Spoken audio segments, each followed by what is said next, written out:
The Unshowable Listing. In the heart of Portland's coveted Mount Tabor neighborhood, on a fog-choked October evening in 2025, realtor Vanessa Caldwell parked her car a full block away from the 1920s Craftsman bungalow she was supposed to list the next morning. She didn't want anyone to see her standing there, staring, hands trembling around her phone. The for sale sign already stabbed into the wet lawn read, "Coming soon, charming and move-in ready."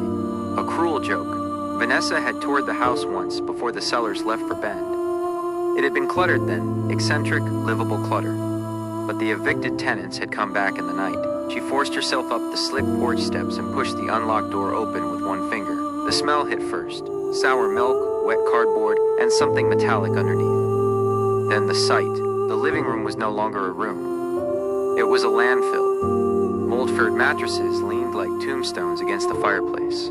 A refrigerator, unplugged door ajar, sat crooked in the dining room, oozing brown sludge across original hardwood.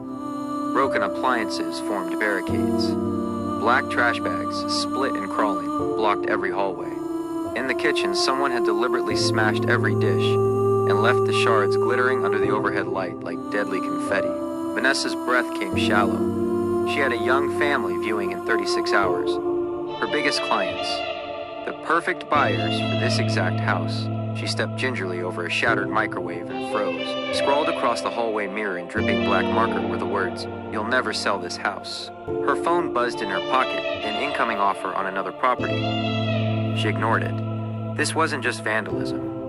This was a threat. The sellers refused to return. "We're done with it," the brother snapped over speakerphone. "Sell it as is or take it off the market." As is meant no sale. Meant losing the commission that would pay her mortgage for a year. Meant ruining her reputation in a market where word traveled faster than listings. Vanessa stood alone in the wreckage until midnight, flashlight beam cutting through dust thick as smoke. Every creak of the old house made her jump. She opened her contacts with shaking fingers and scrolled to the numbers saved from a desperate colleague's recommendation, Clutterbuster's emergency. She texted 6 photos into the dark void of 2:17 a.m. caption, "Please tell me you can fix this by Thursday morning." The reply came in 90 seconds, 503 Clutterbusters. "We've seen worse. Same-day crew available at 7 a.m. tomorrow. This is a full sabotage clear-out. 2 trucks, 4 men. Estimate $849 based on photos. We'll make it disappear. Reply yes if you want it gone before anyone knows." Her thumb hovered. Then she typed yes. At 6:58 a.m., under a cold, steady Portland rain, headlights cut through the fog. A black 2009 Chevy Silverado 2500 HD rolled up first, followed by a white box truck. 4 figures in orange hoodies emerged. No small talk, no wasted motion. The foreman, Marcus, took one look inside and muttered, "This wasn't random. Someone wanted this house dead. They attacked the chaos like a SWAT team." Mattresses dragged out into the downpour. The leaking refrigerator maneuvered with grim precision. Bag after bag of rotting trash. Shards of glass swept into piles. Vanessa paced the porch, jumping at every slam of the tailgate. 3 hours in, Marcus appeared in the basement doorway, rain dripping from his cap. His face was unreadable. "Vanessa, you need to see this.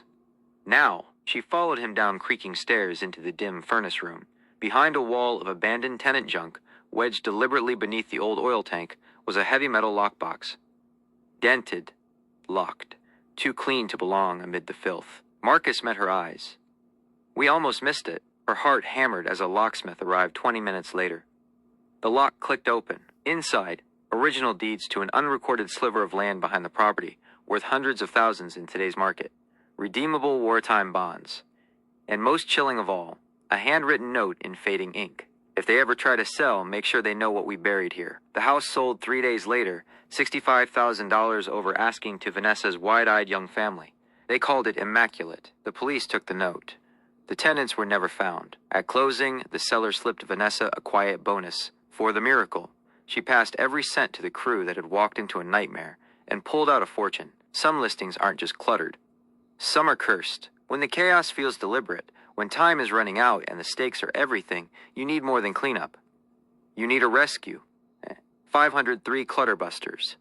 Same-day junk runs in Portland and Gresham. Couch, mattress, tenant trash, appliances, gone today. Starting at $149. Text photos to 50356 80805 for an instant price. Because sometimes the real danger isn't what's left behind. It's what's waiting to be found.